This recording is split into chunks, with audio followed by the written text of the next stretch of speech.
자, 오늘은 또 중요한 내용입니다.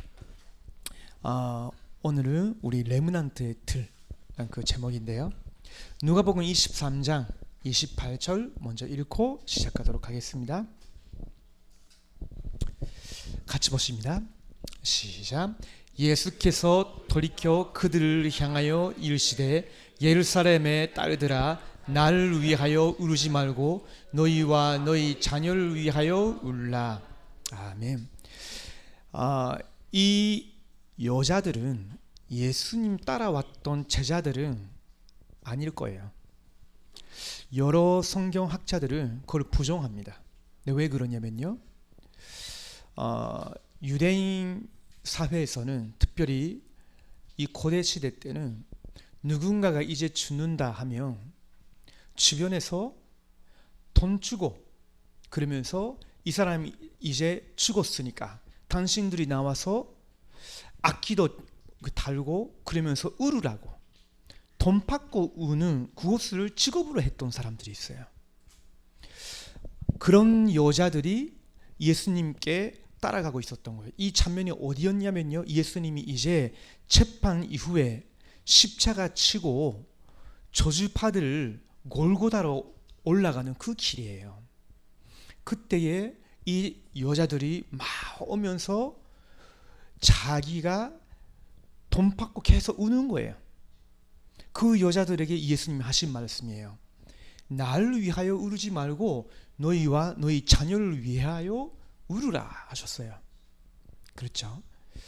혹시 제자였다면 이렇게 말씀 안 하셨을 거예요. 그렇죠? 왜냐하면 예수님은 제자들에게는 나는 3일 후에 부활할 것이다 하셨어요.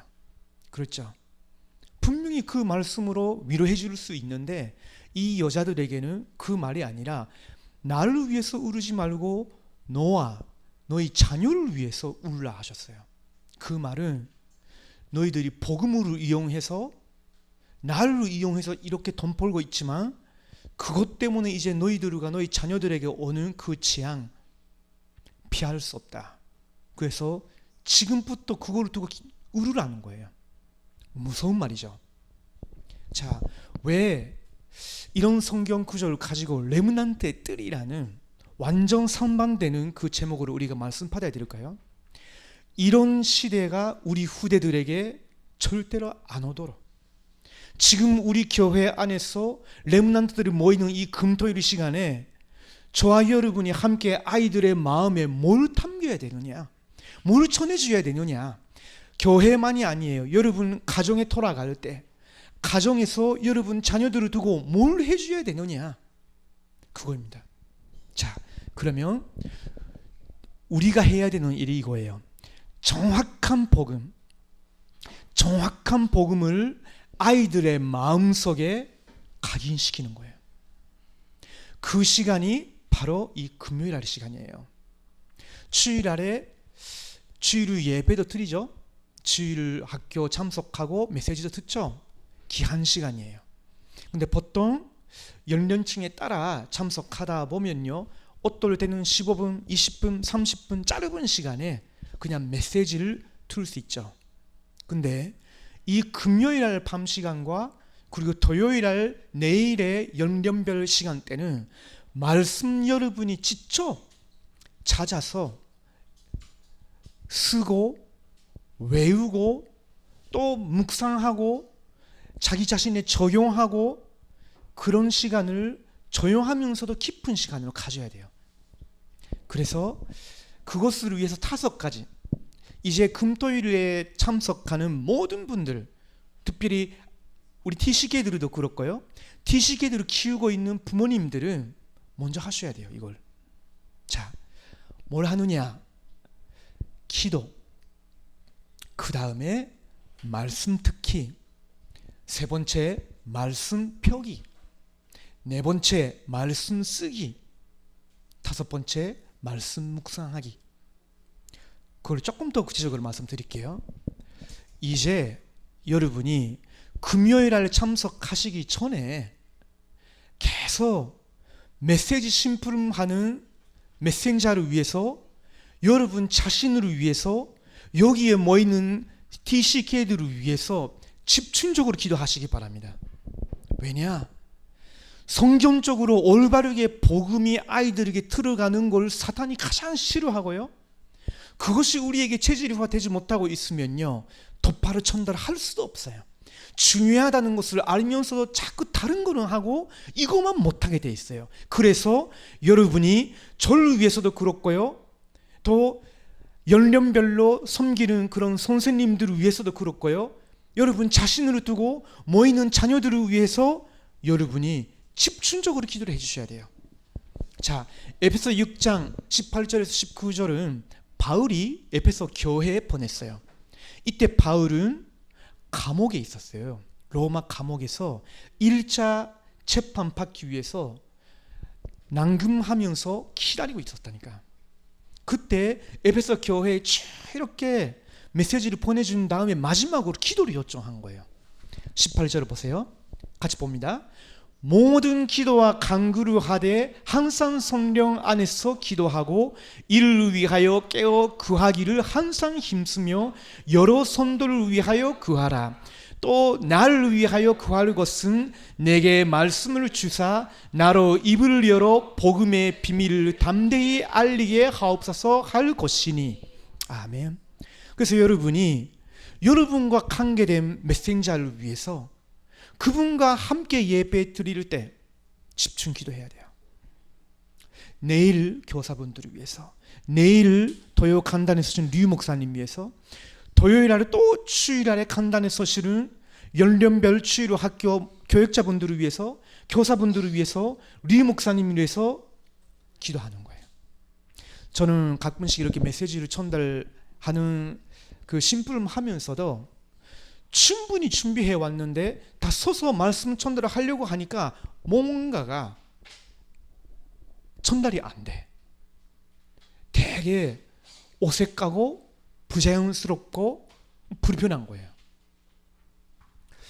근데요, 어떨 때는 숫자는 많지 않은데 다 서면요, 뭔가 확신에 넘치고 그러면서 준비한 것보다도 더 뭔가 순조롭고 성령께서 서로 간에서 역사하고 계신다는 걸 느낄 때가 있거든요. 그런 시너지가 어떻게 일어나느냐, 저와 여러분이 함께 하나님을 향해 기도하고 있을 때, 그때 생기는 성령의 역사로 말미암은 영적 분위기란 것은 굉장히 중요합니다. 여러분의 자녀들을 여기까지 데려왔는데 우리 자녀들을 그 영적 분위기 속에서 영혼이 하나님을 향하고 있고 마음이 열린 상태에서 하나님 말씀 쓱쓱 들어가야 되잖아요. 기도하십시오. 두 번째입니다. 그러면 말씀을 듣는데 말씀에 집중하는 마음을 준비하고 오시라고. 그냥 오는 것이 아니고, 그냥 부모님들이 데려오는 것이 아니라 이제부터 조금 생각을 바꿔주시면 좋겠어요. 아이들과 출발하기 전에 함께 좀 기도도 해보고. 무슨 말인지 이해가 되시겠죠? 말씀에 집중할 때 하나님이 또 성령으로 강력하게 역사하셔요. 그렇죠? 그래서 아까 제가 말씀드렸죠, 충분히 준비를 하고 왔는데 뭔가가 탁탁하고 안 들어가고 표현이 잘 안 돼 할 때 특징이 뭐냐면요, 별로 모이는 사람들이 말씀에 기대감이 없어요. 그리고 별로 말씀 사모하는 마음도 없고 그냥 와 있어요. 와야 될 것 같아서 와 있어. 그러면요, 그런 영적 분위기 속에서 메신저가 어색한 이런 뭔가 답답한 그런 상황 속에서 이루어지는 그 영적 분위기가 메시지 전달 부분은요, 아이들도 느껴요. 무슨 말인지 이해가 되죠? 은혜가 충만하고 성령께서 역사하고 있고 서로 간에 뭔가가 전달이 되어지는 이래야 아이들도 자기도 모르게 여기에 오고 싶어지죠. 그렇죠? 그러면서 전하는 사람도 듣는 사람도 항상 여기는 하나님이 초대교회 시대 때 하신 그 금토일의 현장이구나, 그래서 이렇게 역사하시는 거구나 라는 영적 감각이 계속 뭔가 넘치는 거예요. 자, 그래서 누가복음 24장 27절 32절인데요. 이게 배경 여러분이 아시죠? 예수님이 십자가에서 죽으셨어요. 누구를 위해서? 예수님이 그리스도로서 믿었던 사람들, 믿을 사람들을 위해서 우리의 모든 저주를 십자가에서 받아주셨어요. 그렇죠? 근데 약속하신 대로 부활하셨어요. 왜 부활하셨죠? 마귀 권세를 무너뜨리시고 하나님의 의를 완성하시고 그것을 믿는 모든 자들에게 주시고 지옥 배경에서 완전 벗어나게 하시기 위해서. 그렇죠? 실제로 예수님이 3일 만에 부활하셨는데 이제 예루살렘에서 있었던 일들을 너무 마음을 찔고 힘들어하고 에마오라는 동네로 이렇게 올라가는 길이었는데 계속 힘이 빠지고 서로 대화를 해도 아무 희망이 없고 초라한 상태예요. 그때 부활하신 예수님이 그 두 사람 제자에 합류하게 되신 거죠. 그러면서 무슨 이야기를 하고 있냐 하셨어요. 그러다가 당신이 그 예루살렘에서 올라오는 길인데 예루살렘에서 무슨 일이 일어났었는지 몰라? 하는 거 있죠. 근데 예수님이 말씀하시면서 27절 말씀하신 거예요. 같이 읽어볼까요? 이에 모세와 모든 선지자의 글로 시작하여 모든 성경에 쓴 바 자기의 관한 것을 자세히 설명하시니라. 그렇죠. 완전 절망 속에 있는 제자들에게 예수님이 다른 이야기를 안 하시는 거예요. 성경을 가지고 당신에 대해서 기록되어 있는 것이 그게 너희들이 기대하고 있었던 소망으로 두고 있었던 그 예수님, 그 예수에 관한 거 아니냐. 그 예수가 바로 메시아 그리스도가 아니었냐. 그 이야기를 해주는 거예요. 그러다가 여정을 갔다가 이제 집으로 들어가서 같이 식사하는 자리에 들어왔어요. 그때 예수님이 똥을 떼어서 전달을 하면서 축복 기도해 주는 모습을 보면서 주님이다. 눈이 열린 거예요. 그러면서 그 순간에 예수님이 사라지신 거예요. 근데 제자들이 32절 서로 이런 이야기를 하는 거예요. 같이 읽어봅니다. 그들이 서로 말하되 길에서 우리에게 말씀하시고 우리에게 성경을 불러주실 때에 우리 속에서 마음이 뜨겁지 아니하더냐 하고. 이런 제험이 저와 여러분이 여기서 앉아서 성경을 보고 같이 읽고 기도할 때에 일어나야 되는 거예요. 아이들이 그게 불가능하다고 생각합니까? 그렇지 않습니다. 저는 20년 동안 한 번도 성경을 펴고 읽어본 적이 없었어요. 완전 불신자 때, 제 인생에 완전 절망에 빠져 있었을 때 영국에서 일본어 한마디도 못하는 사람, 저도 영어 전혀 못하는데 그 하숙집의 주인 아내분이 저한테 신약 성경을 권해주셨어요. 선물로 드린다고. 그 밤부터 제가 2주 동안 신약 성경을 처음부터 끝까지 2번 읽었어요. 읽고 나가는 중에 하나님이 제 마음을 만지신 거죠. 창조주 하나님이 살아계시는데 내가 그분을 모르고 내 인생이 이렇게 방황하게 된 거구나. 20년이나 나를 창조하신 분을 모르고 살아왔구나. 그 다음에 그래서 내가 행동으로인지 마음과 생각으로인지 완전 죄인으로 살아온 거구나. 나는 멸망 받을 수밖에 없는 거구나.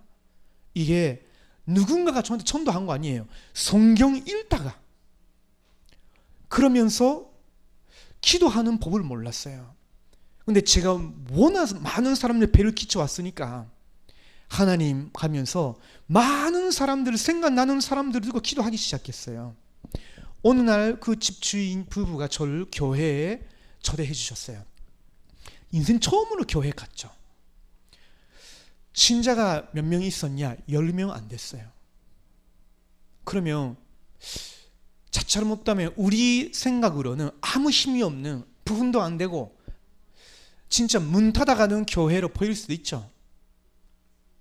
근데 하나님은 그렇지 않으십니다. 하나님은 영세천에 택한 모든 영혼들 하나님 때에 하나님의 말씀이 있는 곳에 하나님의 말씀 선포되어지는 거기에 반드시 부르시고 성령으로 부르시고 예수 그리스도를 믿게 하시고 거듭나게 하셔요. 저는 20살 때 경험했어요. 그 이후에 저는 신앙생활을 어떻게 해야 될지 잘 몰랐어요. 계속 반복적으로 성경을 아침, 낮, 밤 읽었어요. 그것이 저를 살렸어요. 너무 감동이 돼가지고 이 복음 예수님을 내 가족과 친구들과 지인들과 일본의 모든 사람들에게 전하게 해달라고. 그게 저의 첫 번째 기도 제목이 됐어요. 누가 저한테 그렇게 기도하라고 한 거 아니었어요. 무슨 말인지 이해가 되시겠죠? 하나님은 지금도 우리 아이들이 성경을 펴고 읽을 때 그때에 하나님의 시간표에 상상치도 못했던 방식으로 능력으로 역사하셔요. 믿으시기 바랍니다. 제가 아직 직장 다니면서 전도사 하고 있었을 때 일본에 있었을 때 워낙 일본어로 사역할 수 있는 사람이 없어서 그 당시 그 목사님이 전도사 해주면 어떻겠냐는 거예요. 그래가지고 제가 평일날에는 회사 다니다가 주일날 아침부터는 전도사 하고 있었어요. 그러다가 1부, 2부 중간에는 그 공원에 나가서 기타 들고 제 아내하고 같이 공원에서 확장주일 학교를 하고 있었어요. 기타 치고 이렇게 나는 하나님의 찬양을 하고 있으면 아이들이 와요. 와서 거기서 이렇게 복음을 그림책 같은 거 있잖아요. 그걸 가지고 이렇게 복음을 전해주는데요. 갈 때마다 연접하는 아이들이 나와요. 어느 전도였냐면요, 그 공원 주변에 2개 초등학교가 있었는데 그 2 초등학교를 통해서 300명 이상 연접했어요. 매주 한 번만 가는데. 그러다가 그 친구들 중에 한부모 가정의 아이가 있어요. 초등학교 4학년 아이였는데 오늘 가보니까 그 친구 머리가 분명히 일본 사람인데 금발이 돼 있는 거예요. 그러면 어떤 가정의 배경이고 얼마나 자기 그 나타내는 친구인지 잘 알겠죠. 그래 이렇게 확장주의를 학교 한 다음에는 이제 말씀 잘 듣는 아이들이 나왔으니까 교회까지 이렇게 데려왔었죠. 걸어서 한 10분 정도 같이 따라오라 하면서 이렇게 왔었죠. 그러다가 거기서는 조금 더 깊은 복음 이야기를 할 수 있잖아요. 화이트보드에 십자가를 치면서 그 구원의 길을 하는데요. 그 금파르 초등학교 4학년 아이가 우는 거 있죠. 왜 우는 건가 생각했는데 메시지 다 끝나고 나서 물어봤어요. 야, 왜 울어? 했더니 예수님이 나를 위해서 죽어주셨네요 하는 거 있죠. 그분이 부활하시고 나 같은 사람도 풀어주신 거네요 하면서 울어요. 저는 그 모습을 보면서 울었어요. 그것이 우리가 받은 복음입니다. 그 복음은 우리를 완전히 새롭게 하기 위해서, 완전히 거룩하게 하기 위해서 하나님의 자녀로 완전 우리 인생 운명 모든 걸 바꿔놓으신 거예요. 그것은 말씀의 능력으로 일어나는 거예요. 그때 성령께서 역사하시는 거예요. 자, 그래서 베드로전서 2장 1절 2절 같이 보시겠습니다. 그러므로 모든 악독과 모든 기만과 외식과 시기와 모든 비방하는 말 버리고 갓난 아기들 같이 순전하고 신령한 저주를 사모하라. 이는 그로 말미암아 너희로 구원에 이르도록 자라게 하려 함이라. 그래서 우리 티식의 아이들은요, 어릴 때부터 성경을 가지고 스스로 읽고 메시지 듣는 자리에서도 마찬가지예요. 말씀에 집중할 수 있는 아이로 키우자고요. 세 번째입니다. 펴자라고 했는데 성경 본문을 찾고 펴고 읽자. 자, 이제 계속 저는 말씀드릴 거예요. 개인 성경 가져와. 오늘은 우리 논피가 많이 와가지고 별로 못 얻은 것 같은데요. 그리고 노트도 가져오고요. 필기도구도 가져오라. 그렇게 계속 강구를 할 거예요. 기억할 때까지. 왜 그게 중요하냐? 이게 제 일본어 성경이에요. 목사 안수 받았을 때 제가 스스로 자기한테 선물로 사줬어요. 한 1년에 한 번 구약 성경 한독, 신약 성경 두독 하게 됩니다. 이독하게 됩니다. 이 메모해 놓은 내용이 굉장히 많습니다. 저한테는 지금 뭐 또 새로 번역된 거 나왔기 때문에 그걸로 바꾸자 하는 뭐 친구들도 있는데 저는 이거를 애용하고 있기 때문에 안 바꾸고 싶은 거 있죠. 근데 여러분 생각해 보십시오. 이게 일본어로 번역된 거예요. 그렇죠? 그러면 이 일본어 성경이 또 얼마나 몇 번이나 번역되어 왔을까요? 일본 교회사가 한 180년 가까이 됐어요. 그러면 그동안에 몇 번이나 개혁이 되어 왔죠. 히브리어 성경, 구약 성경이죠.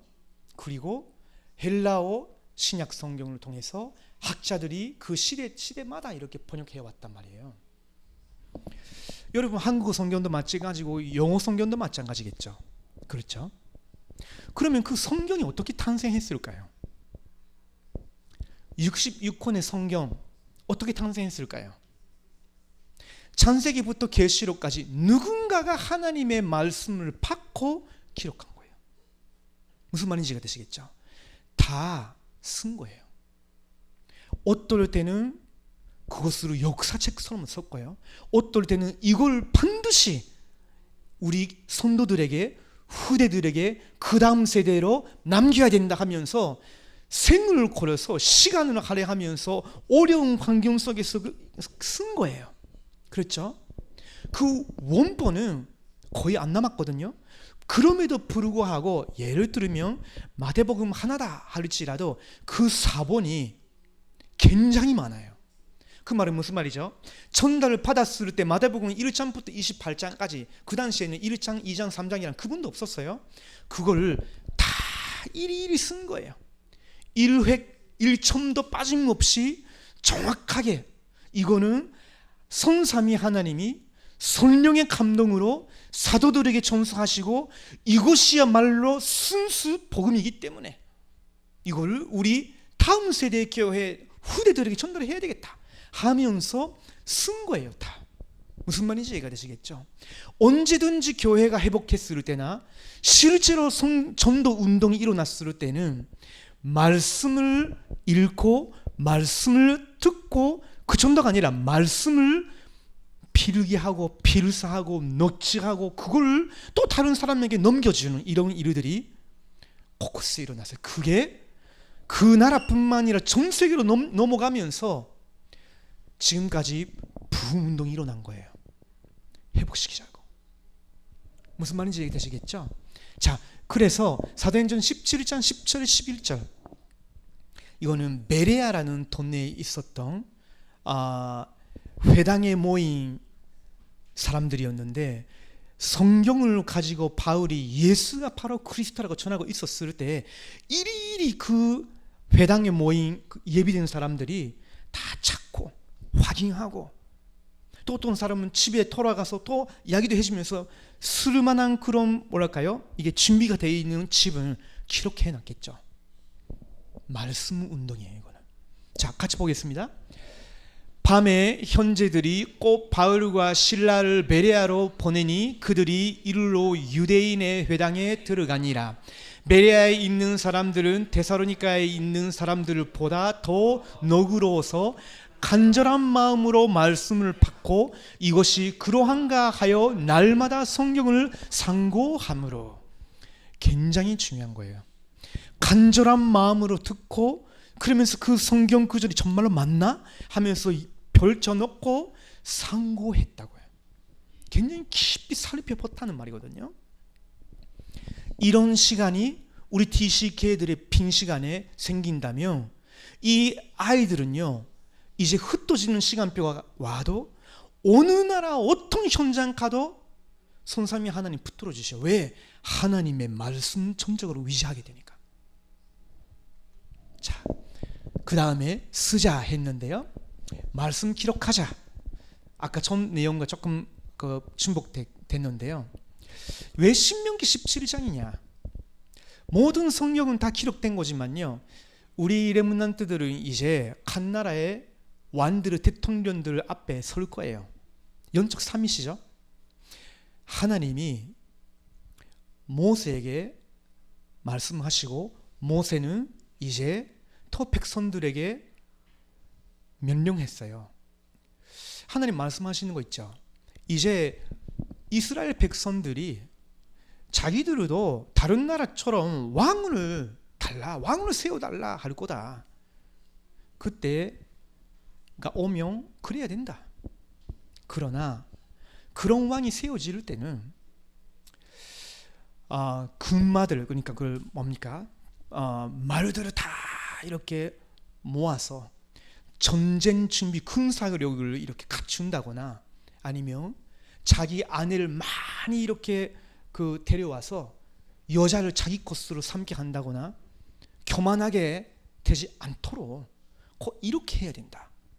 왕이라도, 되게 의미심장하죠. 왕이라도 지도자라도 꼭 이래야 된다는 거예요. 자, 뭘 해야 되느냐 같이 봐야 되겠죠? 시작. 그가 왕위에 오르거든 이 율법서의 등사본을 레위 사람 제사장 앞에서 제게 기록하여 평생에 자기 옆에 두고 읽고 그의 하나님 여호와 경외하기를 배우며 이 율법의 모든 말과 이 규례를 지켜 행할 것이라. 그리하면 그의 마음이 그의 현재의 의에 교만하지 아니하고 이 명령에서 떠나 좌로나 우로나 치우치지 아니하리니 이스라엘 중에서 그와 그의 자손이 왕위에 있는 날이 장구하리라. 이게 모범적인 왕의 모습이었던 거예요. 이렇게 실제로 할 수 있었던 왕의 모델이 누구죠? 다윗 왕이었죠. 다윗 왕이 어렸을 때부터 이런 일을 하고 있었단 말이에요. 그러다가 왕이 됐단 말이에요. 영적 3위시였다가 실제로 왕이 됐어요. 그리고 난 후에 계속 그렇게 살아왔는데 한순간이에요. 한순간 그걸 놓치고 그냥 몽하게 왕궁에서 이렇게 옥상 와 있었죠. 왕궁 옥상보다 높은 곳이 없었어요.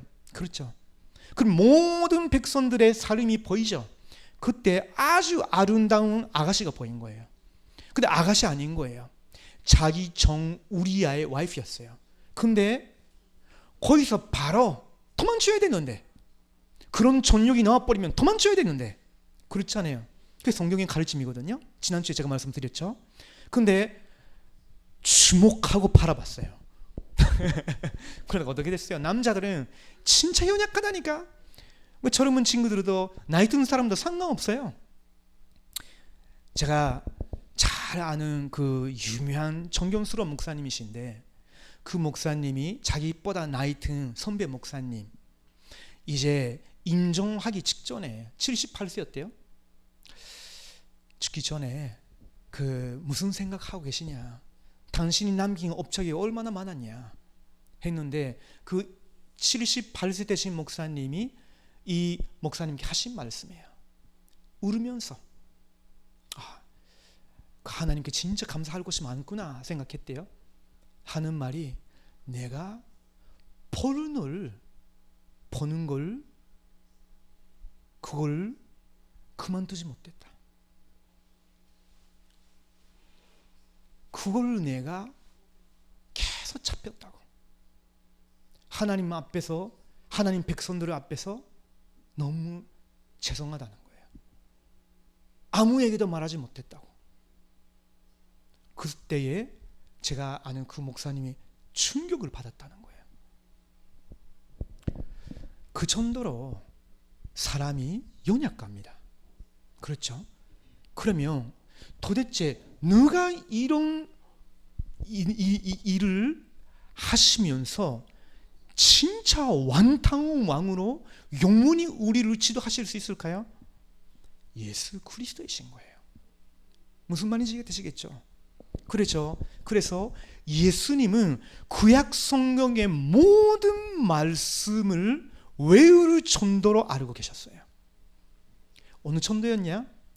10대 초반 때 선전으로 갔는데 거기에 있는 율법 학자들하고 디베이트 할 수 있을 정도로 말씀을 아시고 그들을 가르칠 수 있을 정도였어요.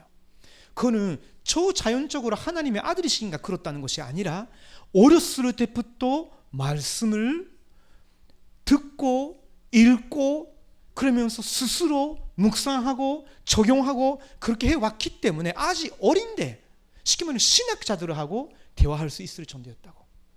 그러면서 그분은 그 모든 말씀을 성취하기 위해서 오신 거였죠. 그렇죠? 사실은 그분은 성육신하신 하나님의 말씀이었어요. 그분이 지금 우리에게 너희들도 이 그리스도의 말씀, 복음의 말씀을 평생 사모하고 살아라고요. 그것만이 너희들을 선별할 수 있는 길이라고. 너희들이 젊을 때 너희들의 그 마음을 지켜나갈 수 있는 유일한 길이 내 말씀이라고. 그건 내 말이 아닙니다. 성경의 가르침이에요. 저는 아주 후회하고 있는 겁니다. 지금 후회하고 있어요. 내가 우리 레므난트들에게, 내 가까이 있는 사람들에게 알고 있으면서도 잘 못해줬구나. 덧바로 전달해 줘야 되는데 여러 핑계를 대면서 내가 전달 안 했구나. 알고 있는데 이거로는 안 되는데 이것만으로는 부족한데 라는 의심이 생길 때도 있었거든요. 그래도 안 했어요. 그것은 성경 기준으로 판단한 것이 아니라 저의 잘못된 신앙관이었어요. 어느 날부터 그렇게 돼 있었어요. 그래서 저는 회개했어요. 나는 이 울타리 안에서 하나님의 말씀으로 우리 아이들을 붙잡고 237 제자들을 붙잡고 완전 갱신해야 되겠다. 그래야 남은 자가 남은 자답게 세계복음화를 기록할 수 있다. 제 결심입니다. 자, 우리 아이들이 이제 영적 삼위시였다가 실제 삼위세 차리러 가는 친구들이기 때문에 이렇게 삶의 완전 각인풀이 체질화 시켜야 돼요. 자, 5번째입니다. 그러면서 이제 묵상하자고. 내게 무엇을 의미하는가? 나는 무엇을 해야 하는가? 적용할 포인트를 붙잡고 실천으로 넘기는 것을 묵상이라고 하는 겁니다. 그냥 자기만 생각하고 은혜롭네 감사합니다. 그게 묵상이 아니에요. 묵상이 시작이지. 실제 묵상은 그거 가지고 걸어가는 거예요. 그거 가지고 살아가는 거예요. 그것이 전도자의 묵상이에요. 자, 그래서 요한복음 15장 7절 8절 예수님 이런 말씀하셨죠? 같이 읽어봅시다. 너희가 내 안에 거하고 내 말이 너희 안에 거하면 무엇이든지 원하는 대로 구하라. 그리하면 이루리라. 너희가 열매를 많이 맺으면 내 아버지께서 영광을 받으실 것이요 너희는 내 제자가 되리라. 아멘. 왜 예수님의 안에 거하는 자는 그 예수 그리스도의 말씀을 그 마음에 거하게 해야 돼요. 그리고 그 거하게 한다는 말은 무슨 말이에요? 지금 사랑하는 사람이 있어요? 어색하죠? 진짜 사랑하는 그 연애를 가지고 있으면요, 그 상대방이 하는 말 굉장히 소중히 생각할 거예요. 저도 그 결혼하기 전에 연애하고 있었을 때 제 아내가 보내준 편지의 한 문장을 아직도 기억하고 있거든요. 소개는 안 하지만 어디 있는지도 몰라. 그러나 그 정도로 사랑하는 사람이 하는 말은 마음에 담겨져요. 자기도 모르게. 그 24가 돼가지고 결혼한다고 우리 목사님 말씀하시잖아요. 그걸 결혼했어요.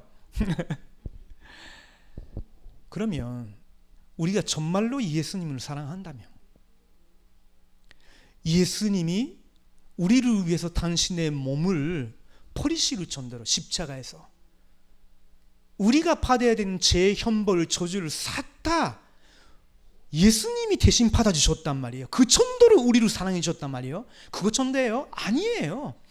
그분이 우리가 절대로 지켜나갈 수 없고 완성시키지 못하는 그 하나님의 욕구, 말씀, 율법의 모든 욕구를 행동으로만 아니라 진심으로 마음으로도 성취하셨어요.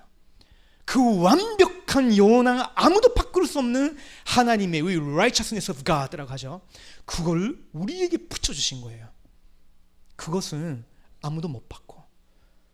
이거 가지고 있는 사람이 하나님의 자녀인 거예요. 아무도 못 바꾼다니까. 이거는 아무리 우리 내면을 털어봐도 이것 때문에 흉패가 돼가지고 아무도 못 바꾸는 거예요. 그렇죠. 그 정도로 우리가 사랑을 받았다고 안다면 그분의 말씀이, 그분이 소중하게 생각하신 아버지의 말씀이, 그리고 교회를 통해서 우리에게 남기신 성령의 말씀이 우리의 마음에 거하게 해야 되겠죠. 그렇죠. 그때 어떻게 돼요? 보좌와 소통이 되는 거예요. 그렇죠. 보좌에 계시는 하나님과 소통이 되니까 후반 부분이 나오는 거예요. 그러면 무엇이든지 원하는 대로 구하라. 그리하면 이루리라. 당연한 거죠. 그렇죠. 무엇이든지 하면 받으리라가 아니라 그분의 말씀이 우리 안에 거하고 있고, 그 말은 내가 그 안에서 산단 말이에요. 같이 산단 말이에요. 그러면 무엇이든지 원하는 대로 구하라. 왜? 너와 내가 하나니까. 그 말이에요. 정말로 안심시켜주는 자녀들을 위해서는요, 뭘 안 구해도 다 해주잖아요. 그렇죠? 그거 똑같대요.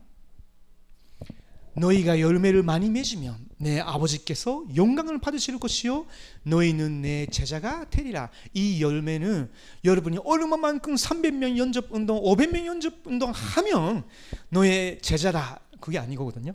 절대 착각하면 안 됩니다.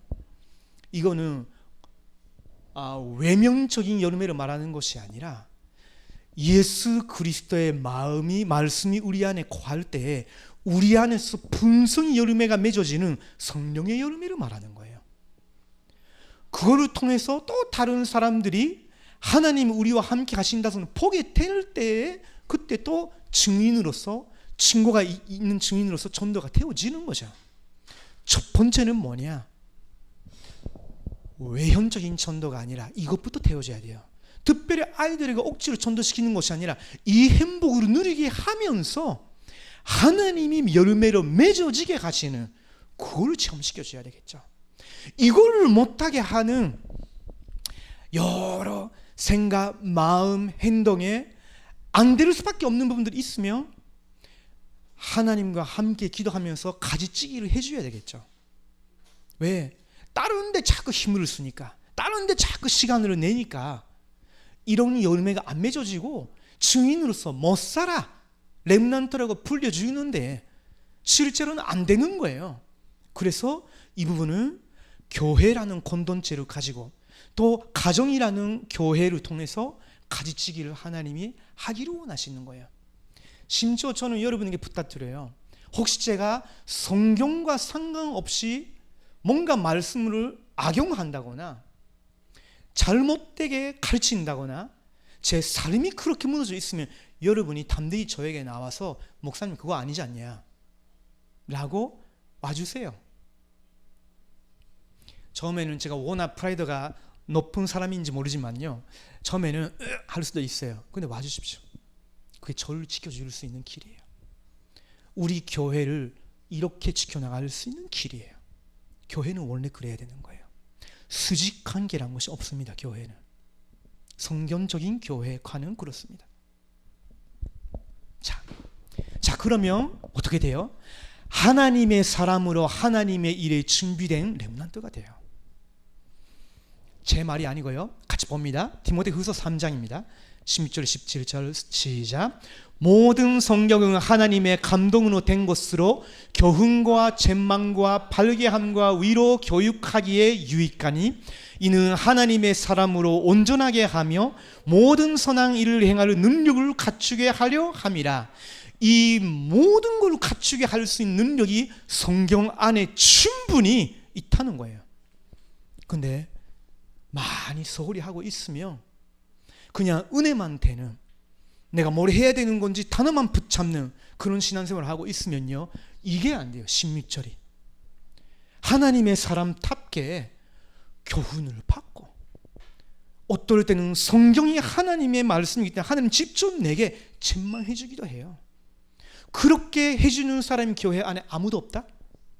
그거는 위험한 거예요. 사실은 렘넌트를 위험에 처해하는 거예요.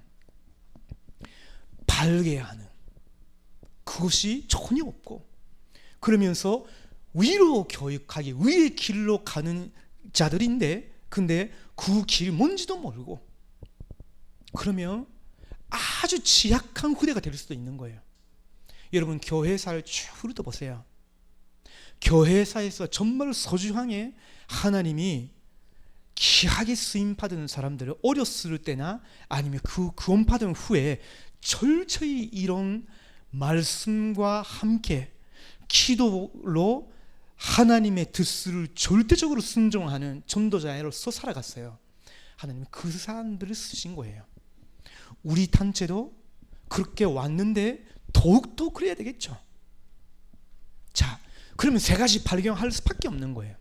뭐죠? 하나님이 준비하신 것, 당연하죠. 하나님이 우리를 얼마나 사랑하시고 우리에게 해주신 복음의 사역 모든 것, 그걸 알고 하나님이 내가 어떻게 살기를 원하시는 건지 그것도 계속 성경을 통해서, 예배를 통해서, 금토일을 통해서 배우고 있는데, 그 사람은, 그 아이는 반드시 발견하게 되겠죠. 아, 하나님이 내게 준비하신 것이 이거구나, 발견하게 돼요.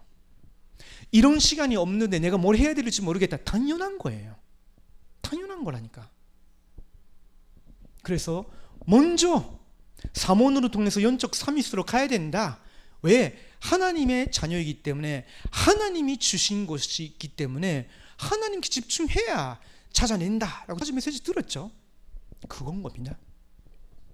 그러면 뭘 발견하게 돼요? 하나님이 나를 이런 작품으로, 하나님의 사람으로 만들어 나가기를 원하시는 거구나, 발견하게 돼요. 그러면 자기의 각오, 불쌍하거나 원망스러운 각오가 아니에요.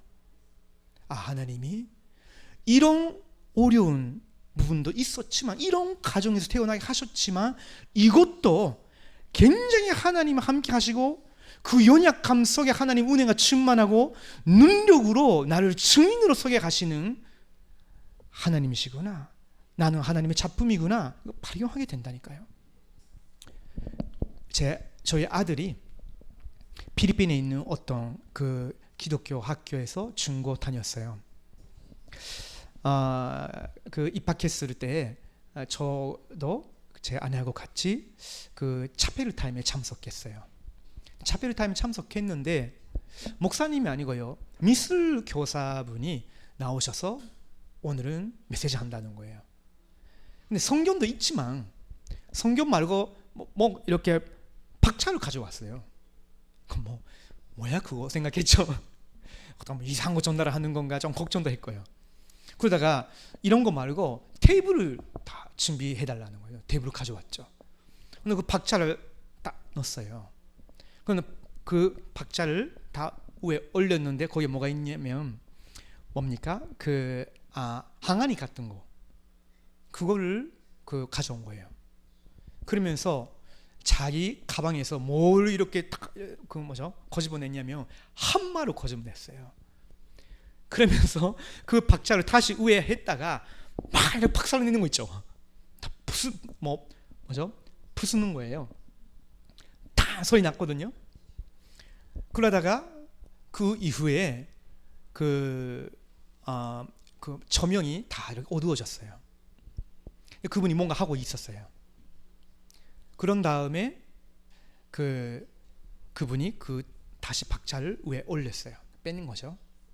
그랬더니 뭐가 나왔냐면요, 그 항아리가 한 번은 다 깨진 거잖아요. 그렇죠.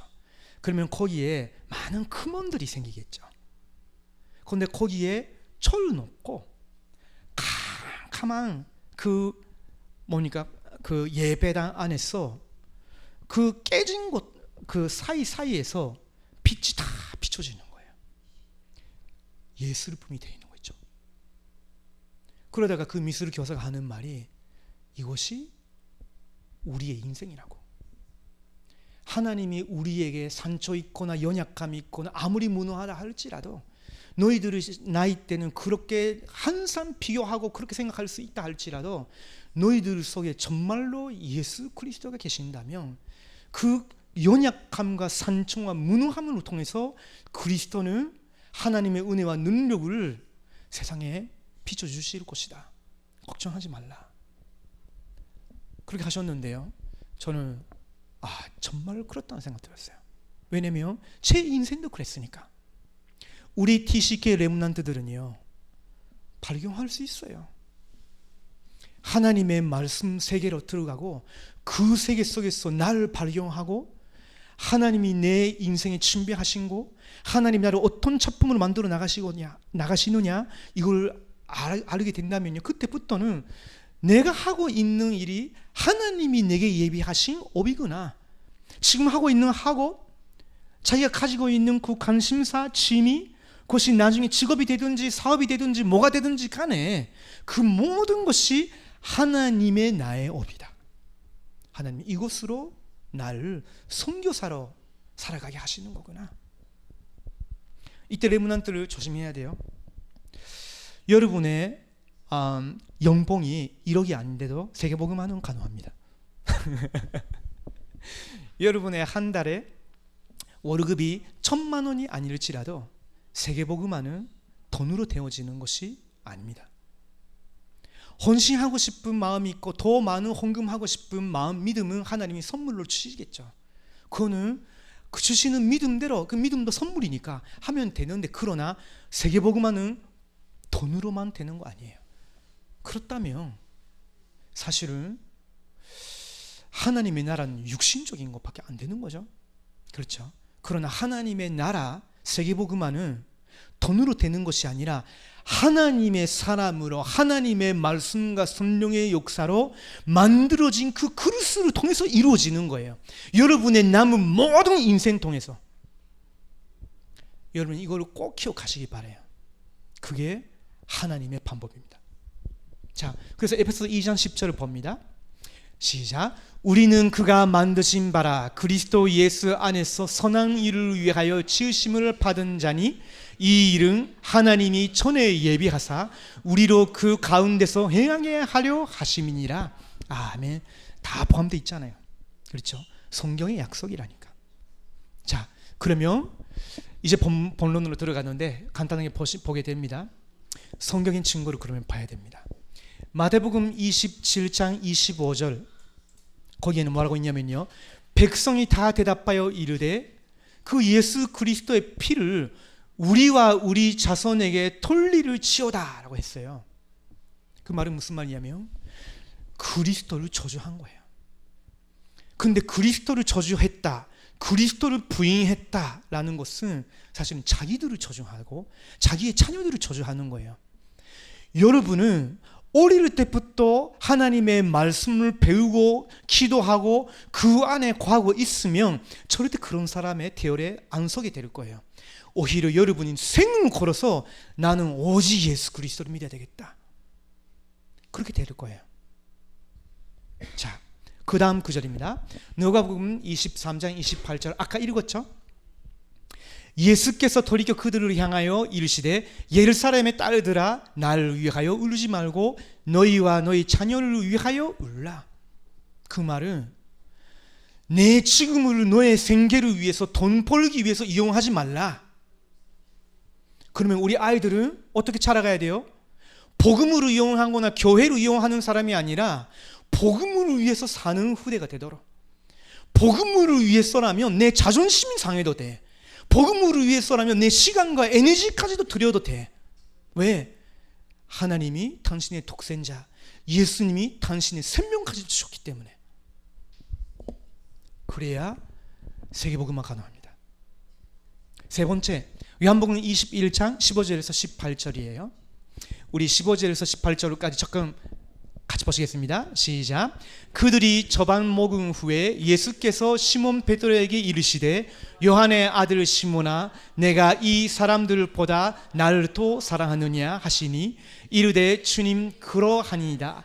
내가 주님을 사랑하는 줄 주님께서 아시나이다. 이르시되 내 어린 양을 먹이라 하시고 또 두 번째 이르시되 요한의 아들 시몬아 내가 나를 사랑하느냐 하시니 이르되 주님 그러하나이다. 내가 주님을 사랑하는 줄 주님께서 아시나이다. 이르시되 내 양을 치라 하시고 세 번째 이르시되 요한의 아들 시몬아 내가 나를 사랑하느냐 하시니 주께서 세 번째 내가 나를 사랑하느냐 하심으로 베드로가 근심하여 이르되 주님 모든 것을 아시오매 내가 주님을 사랑하는 줄 주님께서 아시나이다. 예수께서 이르시되 내 양을 먹이라. 내가 진실로 진실로 내게 이르노니 내가 젊어서는 스스로 띠뛰고 원하는 곳으로 다녔거니와 늙어서는 내 발을 벌리리니 남이 내게 띠띠우고 원하지 아니하는 곳으로 데려가리라.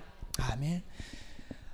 시간 많지 않기 때문에 간단하게만 말씀드리지만요, 베드로는 사실은 자기가 인생에서 절대로 범하고 싶지 않았던 실수를 하게 됐죠. 실패한 거예요, 쉽게 말하면. 다른 사람들은 당신을 떠나도 나는 죽어도 따라갑니다 했잖아요. 그거는 진심이었거든요. 그렇죠? 실제로 예수님을 통해서 영원한 생명의 말씀이 전달이 되어지고 나는 그 말씀을 사모하고 끝까지 간다 했어요. 그렇잖아요. 그것도 제자들 중에서도 특별히 정예를 받고 예수님께 끝까지 따라가기도 했어요. 그렇잖아요. 근데 예수님이 예언하셨어. 미리 너는 나를 3번 모른다고 할 것이다, 부인할 것이다 하셨어요. 그러면서도 다시 너가 회복되어질 때는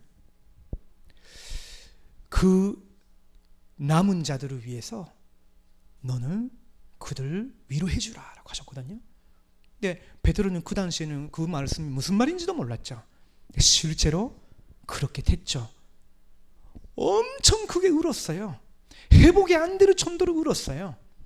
그러다가 실제로 예수님 부활하셨다라는 그 소식은 소문으로 듣긴 들어도 마음은 완전히 낙심돼가지고 회복이 안 돼. 그러면서 요한복음 21장 초반 보면요, 자기는 가장 선배고 제자잖아요. 수제자라. 그러다가 다른 제자들에게 나는 다시 부활하신 예수님을 찾아간다 가 아니고요, 나는 고기 잡으러 간다 했어요. 그러다가 같이 어부였던 그 요한나 그 다른 친구들이 나도 간다 하면서 이렇게 갔어요. 그렇죠. 근데 갔는데 이 친구들은 그 어부 전문인이거든요.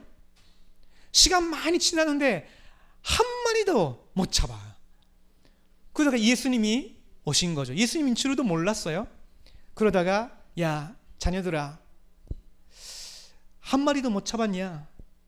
그쪽 아니고 이쪽으로 그 구멍을 내려봐라 했는데 올리지도 못할 정도의 많은 고기를 잡았어요. 그때 사도 요한이 주님입니다 라고 했어요. 그때 베드로가 자기가 얼마나 죄스러운 건지도 알고 있었지만 자기가 얼마나 큰 실수를 범했고 예수님 부활하셨다는 사실을 알아도 찾아가기도 않고 오히려 자기는 사람 낳는 어부가 아니라 다시 고기 잡으러 간다 했잖아요. 그렇죠? 간다 하면서 한 마리도 못 잡았잖아요. 근데 예수님은 그 물고기의 흐름까지도 컨트롤 하시면서 베드로가 잡을 수 있게 하셨단 말이거든요. 왜냐? 하나님이시고 그리스도시잖아요. 지금도 그분은 우리의 모든 것을 아시고 움직이고 계세요. 우리 교회, 우리 단체 모든 거. 그러면서 식사할 때 예수님이 물어보시는 거예요. 야, 너가 나를 사랑하느냐 하셨어요. 간단하게 말씀드릴게요. 3번. 그러다가 비슷비슷한 말을 하셨죠. 내 어린 양을 먹이라. 나를 사랑하느냐? 그렇습니다 했죠. 내 양을 치라. 또 다시 나를 사랑하느냐? 예, 주님께서 아시나이다 했죠. 그러다가 또 다시 내 양을 먹이라 하셨어요. 무슨 말이에요? 너희가 정말로 나를 사랑한다면 내 자녀들 후대들에게 내 말, 복음의 말씀 먹여주라는 거예요. 그게 금토일입니다. 그게 우리의 렘넌트 사역이에요. 다른 거 하면 안 돼요. 너무 제가 이거를 잘 못해서 가지고 계속 회개가 나오는 거예요. 제대로 해야 된다. 일주일에 한 번밖에 없는데 제대로 해야 된다. 부모님들도 아이들이 집중할 수 있는 힘이 있을 때도 있고 없을 때도 있는데 그래도 이렇게 데려오잖아요. 제대로 해줘야 되겠다. 나라도 제대로 전달할 거는 전달해드려야 된다. 그래야 말씀으로 이들이 다 산다. 가정이 살아나요. 자, 사도행전 17장 1절에서 3절인데 키는 그리스도의 당위성, 필연성, 절대성, 이걸 전달하기 위해서 들어가면 안 되는 곳에 자꾸 바울의 팀이 들어가요. 들어가기만 하면 반드시 할 거 있거든요. 뭐죠? 성경을 펴놓고 예수가 그리스도라고 전해야 돼. 그것을 위해서 부름받았으니까 전하면 뭐가 일어나요? 반드시 핍박이 일어나요. 어느 정도의 핍박이 일어나요? 소동이 일어나가지고 죽임을 당할지도 몰라. 그럼에도 불구하고 여기 들어가는 거예요. 왜냐? 여기에는 유대인들 가운데 남은 자가 있어요. 어렸을 때부터 모세오경, 선지서 읽고요, 시편 여러 가지 그런 시가서를 찬양으로 드리는데 바로 그 예수가 메시아 그리스도라는 것만 모르고 있어요. 그걸 전달을 하기 위해서 거기에 있는 남은 자가 돌아오기 위해서라면 내가 죽어도 회당에서 이거는 전달을 해줘야 돼 라는 마음으로 가는 거예요. 간절한 마음으로. 그런 마음으로 가니까 새 안식일로 충분했던 거죠. 우리가 금토일에 모일 때마다 이게 마지막 기회다라는 마음으로 우리 DC교회들에게 같이 성경을 펼쳐놓고 실제로 같이 찾아주고 같이 메모도 하고요. 그 다음에 이거 다 끝나면요, 메모해 놓은 성경 구절이나 자기의 마음에 와닿던 부분들이나 조용한 시간으로 가지고 다시 읽고 내게 하나님 무엇을 말씀하시는지, 내가 지금 무엇을 해야 되는 건지, 뭘 고쳐야 되는 건지, 뭘 도전해야 되는 건지 하나님께 물어봐라. 너는 하나님의 자녀이기 때문에 말씀 붙잡고 하나님 기도하고 대화한다면 하나님 대답하실 것이다. 우리에게도 같이 읽어봅니다. 그들이 암비보리와 아포로니아로 다녀가 데살로니가에 이르니 거기 유대인의 회당이 있는지라. 바울이 자기의 관례대로 그들에게로 들어가서 새 안식일에 성경을 가지고 강론하며 듣을 불로 그리스도가 해를 받고 죽은 자 가운데서 다시 살아나야 할 것을 증언하고 이르되 내가 너희에게 전하느니 예수가 곧 그리스도라 하니. 그렇죠. 우리가 언제든지 성경을 가지고 그들에게 전해줘야 돼요. 그렇죠.